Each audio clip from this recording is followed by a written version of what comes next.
Hi, I'm Jessica. I'm Emmalynn. And in today's video we are going to be talking about what we read in the month of July. I was going to say June, but that was a little while ago. I was going to say August, so. Yeah, July. So if you haven't seen our TBR jar chooses our July TBR, you can go back and look at what books we said we were going to read. And whether we read them or not. I was like half successful. I read 2 out of 4 of my jar. I read 3 out of 5. Okay. It's not a contest. I feel like it should be since I let you off the hook for one. Okay. Let's see. Do you want to start? Sure. Okay, the first book I read is actually Shoe. Isn't that funny? I forgot to include it. But it has nothing to do with how much I liked it, and that's Practice Makes Perfect by Sarah Adams. June Sarah Adams. Just reignited my Sarah Adams love. This book has such mixed reviews. It's the sequel to When in Rome. It's a spin-off. It follows our main guy's sister and our main girl's bodyguard. And I don't know why everybody has so many problems with this book, because I give it 5 stars.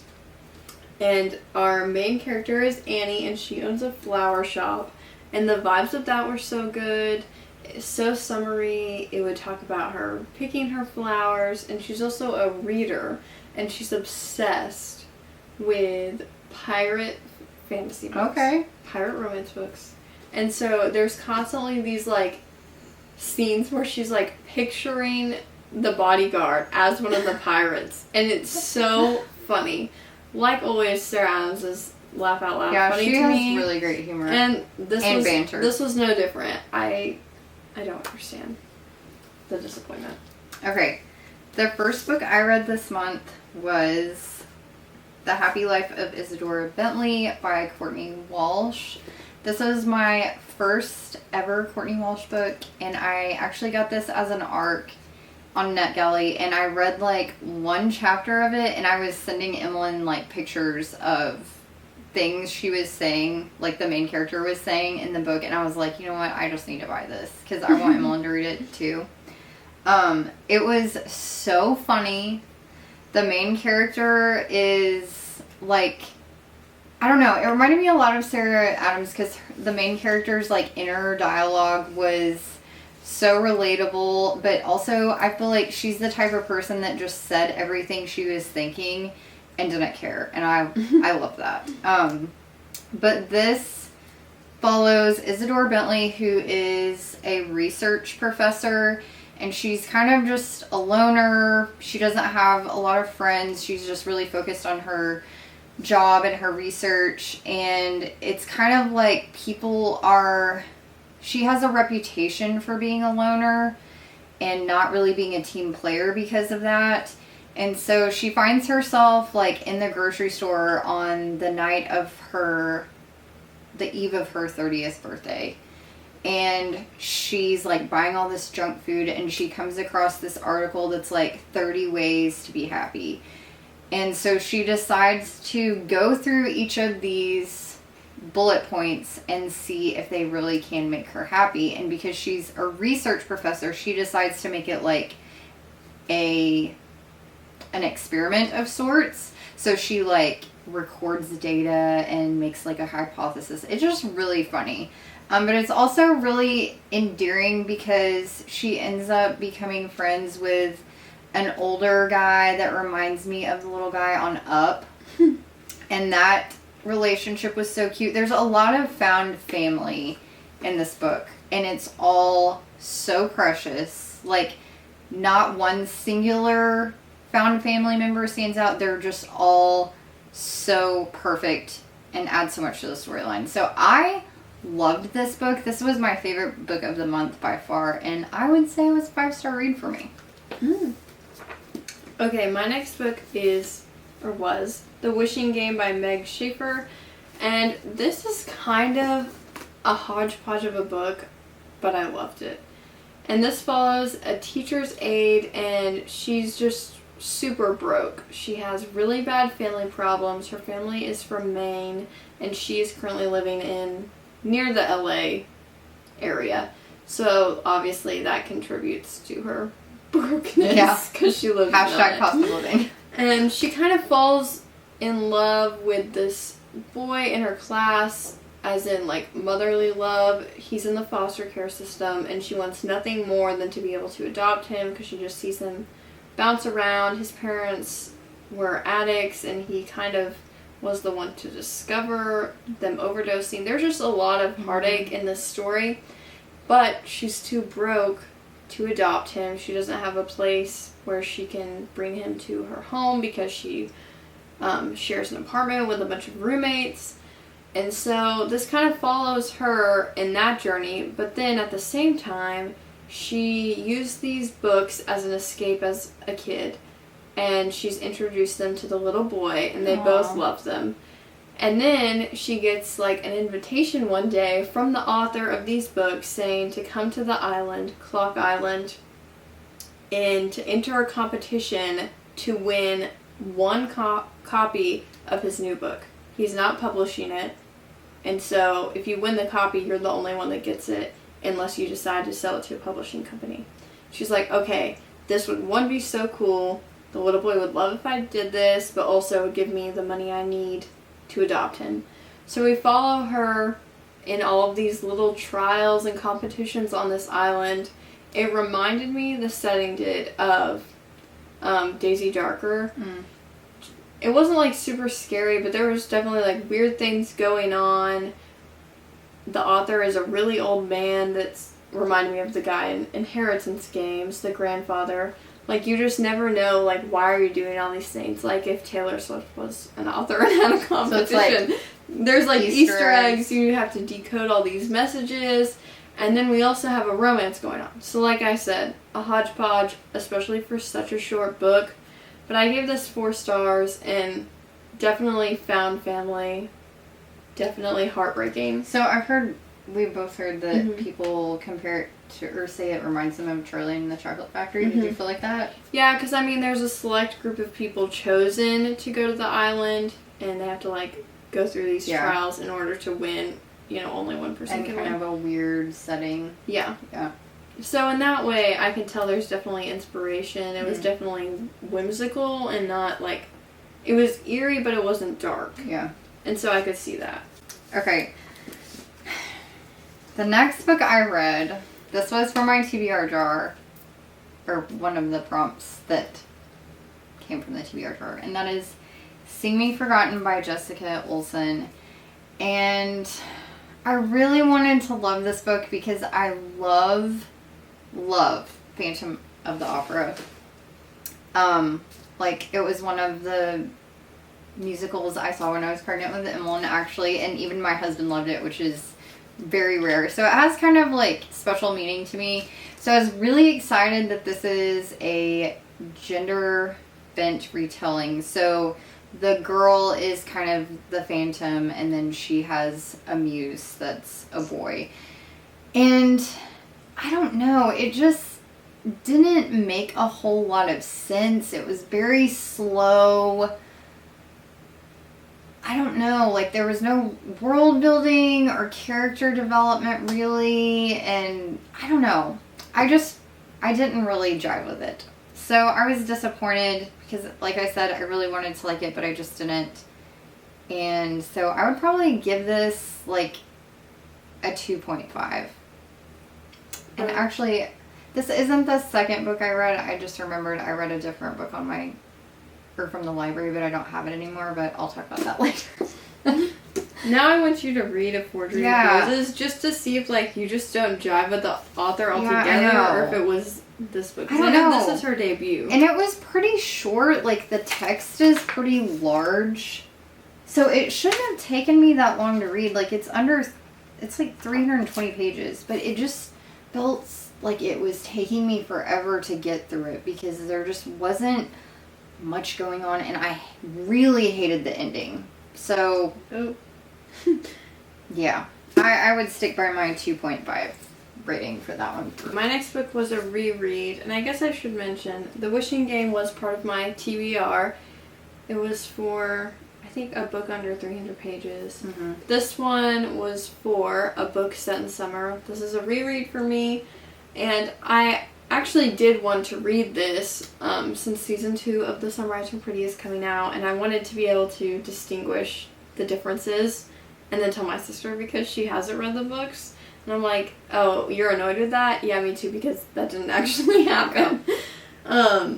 And so I don't know how to feel about this book as a reread because it's almost become negative because I'm just noticing the differences in the show. Yeah, but I think I'd honestly bumped down my rating. I feel like I gave this a 4 or something previously. I'd give it like a 3.5 because Conrad is annoying in this book. I understand that, but I'm not a Jeremiah person, and he just bothers me so bad.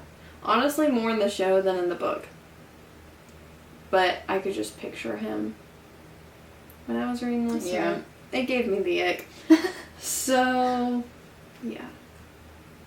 It was fine. I'm glad I reread it because there are a lot of differences. Yeah. That's for sure. Oh, this book was for my TBR jar. The prompt that was, I think, read your favorite genre, which is fantasy, obviously, and then this is a standalone, so that's why I picked this. The book that I read from the library was The Night Swim by Megan Golden. Yeah.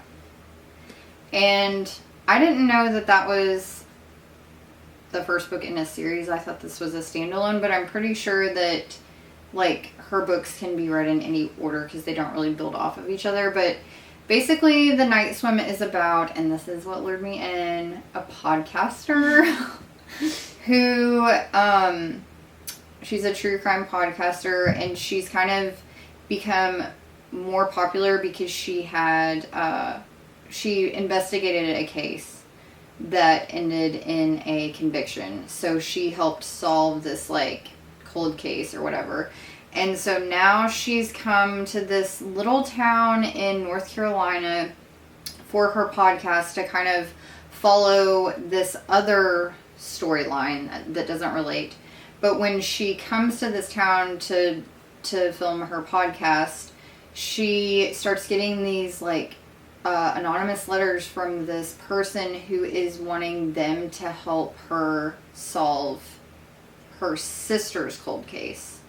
So it, like, starts out as anonymous. She, like, leaves things for her in her hotel room, like, leaves things in her car. I mean, it's kind of creepy because it's like, how is she getting into all of these places? But so she has, like, in real time, she's following this court case and this court hearing for her podcast, but she's also investigating this anonymous person's sister's death who, like, supposedly drowned, and that's, so her death was, like, ruled as an accident, but her sister's like, no, that's not what really happened. I know she was murdered. And so it kind of has a dual timeline because it goes back to the sister's POV of, like, when this happened to her sister, and then to the present when the main character Rachel is trying to solve the crime. I felt like it was really fast paced. I read it, like, within a couple of days, I think, a few days. It was interesting, but it wasn't like, I wasn't on the edge of my seat necessarily, but I was intrigued enough to obviously be able to read it pretty quickly, and I would definitely pick up her second book that I think just came out. So as far as our rating goes, I would probably give it, like, a 3.5, I think. Okay, my next book was not a part of my TBR, and that is Divine Rivals by Rebecca Ross. This has, I know, taken the world by storm right alongside Fourth Wing. I feel like they got popular right at the same time, but Fourth Wing is just a little ahead because it's spicy, and everyone likes that. And the dragons. Yeah, and this is not. This is a historical fiction book set in a fictional war. It's a war between two gods. I can't I'm so sorry. But the war isn't like the main part of the story until towards the end. But we follow Roman and Iris, and they are rivals. They work at the same newspaper company, and they're kind of out for the same position. And Iris has been writing, she believes, her brother letters by putting them under her wardrobe, and they just magically disappear. Well, you learn to find out the wardrobes are not what's magical. I'm not going to tell you what it is. But somehow, Roman is actually the one receiving all these letters, and she thinks it's her brother-in-law that's receiving them and just not writing back. So he knows all this about her, and she, like, kind of hates him. So it reminded me very much of You've Got Mail in that way, because, you know, Tom Hanks obviously knows that it's Meg Ryan. Meg Ryan doesn't know it's him. Mm-hmm. So good. But then we have kind of a plot twist where we are more on the front lines of the war. The ending of this book was crazy. And I'm so glad that it's being released this year and not next year. Yeah, it's like not Christmas or something. December. I'm so excited. I was nervous to read this, but since my library had it come in, I was like, okay, I just need to go ahead and read it because I feel like the holds on this book are probably pretty high. But I love this book. I'd give it 4.5 stars. Not even the middle, but like 3/4 of the way was kind of slow. I really enjoyed it. I was never like, oh, I'm so bored. But I feel like it could have been a little faster. I love the romance. I love the found family in this book. I love the friendships. It is pretty sad though, so be prepared for that.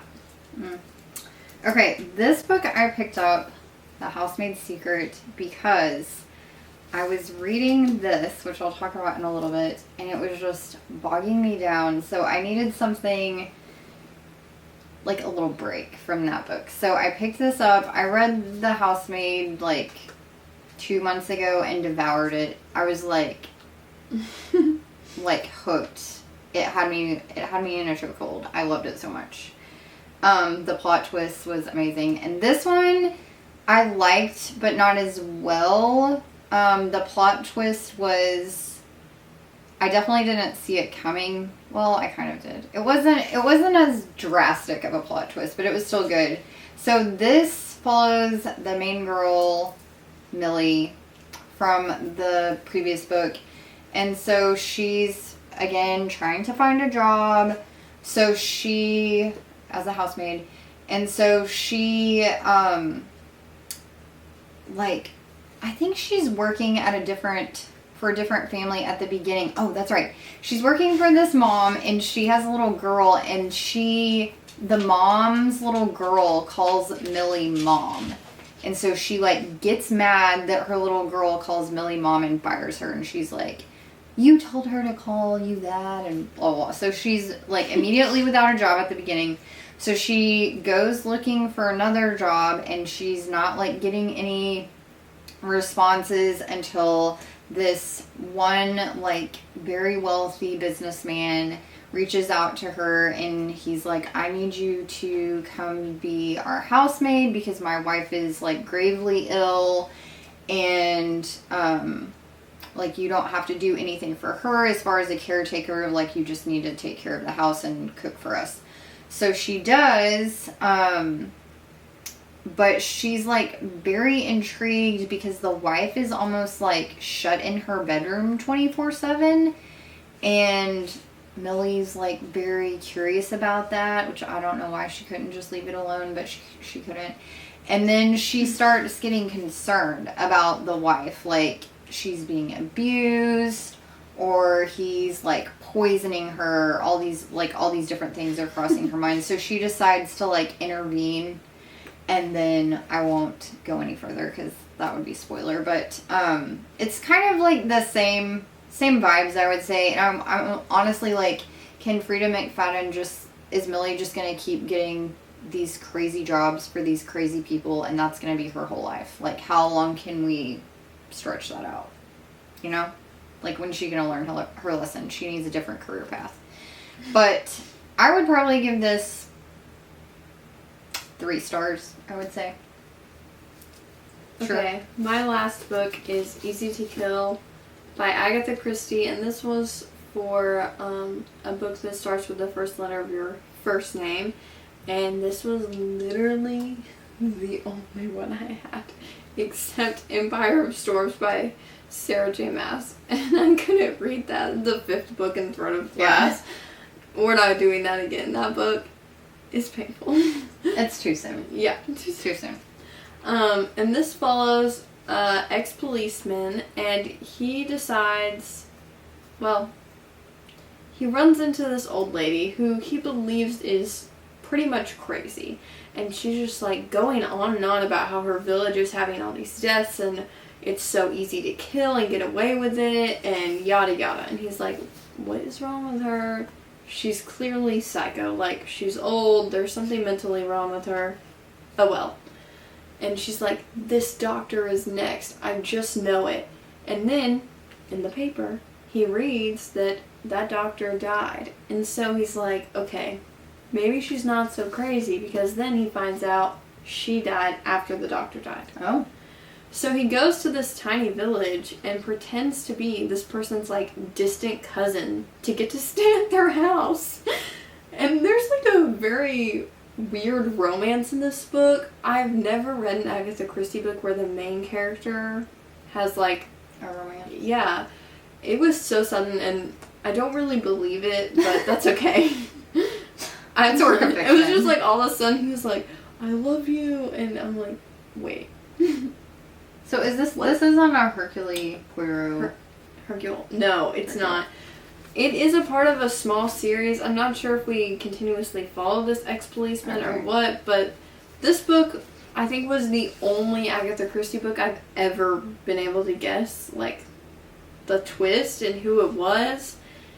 And I mean, it was pretty close to when it was revealed that I guessed who it was, so maybe I shouldn't give myself any credit. But still, I guessed it before it was revealed.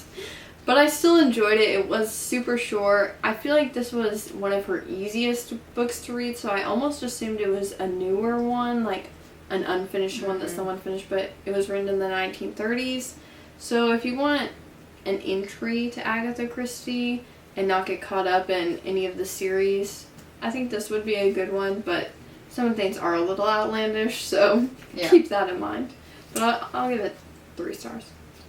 Okay, this book was for the prompt of reading a book with a 1-word title, I'm pretty sure, and that is, we don't know how to say it, Illumine, I think, right? I don't know. And this has been out for a while. This has also been, like, something that I've had on my TBR that's intrigued me for a while, mainly because, like, the whole book, there's nothing in this book that is written like a traditional book. It's all, like, interview format, or, like, there's report. Well, I guess this is kind of, like, they're like, after action reports, things like that. And then there's, like, there's an AI in this book that talks. So it's, like, his computer coding language. I don't know. This book was weird. So I'm not really into sci-fi much. Like, it's something I guess I could say I'm a little interested in, but it's not, like, what I would normally gravitate towards. But this intrigued me a little bit more because it's a dystopian sci-fi. So it's set in, like, the year 2575. And our main girl is living on a planet with her family and her boyfriend, and, like, everything's just seemingly normal. And then out of nowhere, it starts being attacked. And so she is evacuated to this spaceship fleet, we'll say. And so, like, come to find out, there's this company that is, like, a corporation that I guess they wanted to destroy this planet because they were mining I can't even remember what it was, but like that was their main source of income on this planet, was mining this certain thing, and this corporation didn't like it, so that's why they destroyed them. And so this whole book is about Katie trying to uncover what is really happening in this whole, it's like a political game, like different corporations going after each other, corporations going after like an entire group of people for their own like financial gain. And so she becomes a hacker and has to like survive this war, like this space war basically. And her mom is a doctor. It's just, there's a lot going on that I don't even know how to explain it. There's a plague that comes into play, which reminded me a lot of COVID, so that kind of rubbed me the wrong way. Because it's like, they're talking about, like, they have this propaganda poster in this book that's like, kids, wear a mask, wash your hands, like, don't touch your friends, like that kind of thing. And I'm like, this was written well before COVID, but it just, I was like, I don't want to go back to that place. Too soon. Yeah, too soon. And so, I don't know, like that, I don't know, there was just a lot going on, and I thought that the way that it was written with the transcripts and all the different formats would make it easier to read, but I feel like it actually was harder to read. Anyways, all that to say, I don't even know how to explain the synopsis of this very well, so just look it up. But this is a trilogy, and I have no interest in picking up the next book. So, while it was interesting, it was just very slow for me, so I think I would give it like a 3. It's okay. Okay. It's okay. Is that acceptable? I'm sorry. I know this book is like wildly popular, and I think this is Reagan from Peruse Project, one of her like all-time favorite books. So I was like, oh, surely I'll love it, but I don't know. Maybe if I very much sci-fi though. Maybe if I was younger, too, like more. Maybe if I was reading this during like the Hunger Games era, it would have been more likable. But it just wasn't. So that's all. I don't know. Okay. Well, that's all the books we've read this month. Yep. Not that much, but I feel like I'm happier than I was last month. And so we had a good. pretty busy month too. We did. To include the Taylor Swift concert. Yes. Until next time, when I get to talk about hopefully all the fall books I read. Yes. We're praying in cooler weather. I was on Notion today making my little TBR with my AC blowing. Yeah. Because it's so hot. Yeah. But that's fine. It's fine. I just keep telling everyone, you know, what if we lived in Florida? No fall. Yeah, it'd so be hot. I'm just telling myself it is. And it's really not that bad here compared to other places. But without AC, it's a little worse. But anyways, yeah, stay tuned for our next video, which we have no idea what it's going to be. Probably a fall TBR if Yeah. I get my way. Okay. I'll get behind that. Yeah. Comment below. Let us know what your favorite book of the month was. And we'll see you in our next video. Bye-bye.